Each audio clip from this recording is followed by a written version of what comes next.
በታሪክ ትልቁ ዘረፋ ያለ ጥይትና ያለ ጭንብል የተካሄደው የቢሊዮን ዶላር ስርቆት። ይህ በታሪክ ታይቶ የማይታወቅ እጅግ አስገራሚው የባንክ ዘረፋ ነው። በዚህ ዘረፋ ላይ እንደሌላው ሌባ ጭንብል አልነበረም፣ ሽጉጥ አልተመዘም፣ ወይም ምንም አይነት ማስፈራሪያ አልተደረገም። የሚያስፈልገው አንዲት ትንሽ ወረቀት ብቻ ነበር።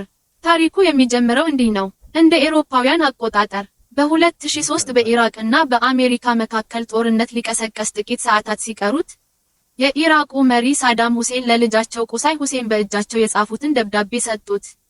ቁሳይ ከሌሊቱ 10 ሰዓት ላይ ወደ ኢራቅ ማዕከላዊ ባንክ ሴንትራል ባንክ ኦፍ ኢራቅ በማቅናት ደብዳቤውን ለባንኩ ስራ አስኪያጅ አቀረበ። ደብዳቤው እንዲህ ይላል: ለሀገር ደህንነት ሲባል $1 ቢሊዮን አሁንኑ ለሳዳም ሁሴን መሰጠት አለበት። ስራ አስኪያጁም ምንም ምርጫ ስላልነበረው የታዘዘውን አደረገው።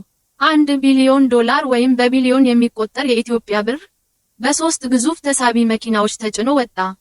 ዘረፋው በ2 ሰዓታት ውስጥ ተጠናቀቀ። መጨረሻውስ ምን ሆነ?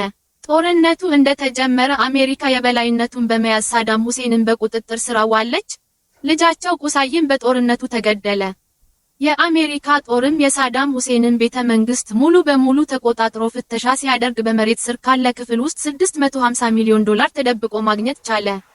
ነገር ግን ትልቁ ጥያቄ የሚሆነው የቀረው $350 ሚሊዮን የት ገባ? የትስ ደረሰ? እስከ ዛሬ ድረስ መልስ ያልተገኘለት ጥያቄ ነው። ፍርዱን ለእናንተ ትቼዋለሁ። ይህ የታሪክ ክስተት በዓለም ላይ በትልቅነቱ እና በአፈጻጸሙ ወደር የማይገኝለት ዘረፋ ተብሎ ተመዝግቧል።